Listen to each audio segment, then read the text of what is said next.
donc c'est un événement très important pour créer des liens, renforcer les liens entre les pays africains et les pays européens, en particulier dans l'espace francophone, face à un défi qui est commun, qui est l'intelligence artificielle, la digitalisation.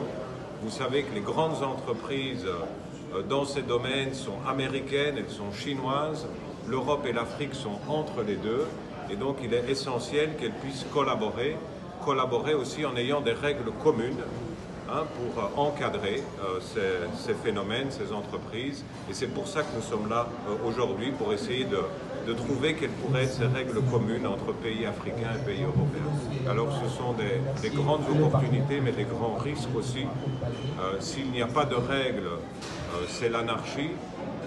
On laisse alors des acteurs économiques d'autres pays pouvoir, d'une part, prendre l'ensemble des bénéfices économiques de l'activité à leur profit sans qu'il y ait une redistribution.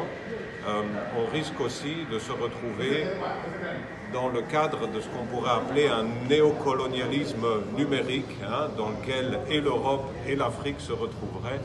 Et donc c'est fondamental de pouvoir encadrer cette innovation. C'est aussi très important de pouvoir la développer parce qu'il y a des enjeux très importants en matière de santé, en matière d'éducation.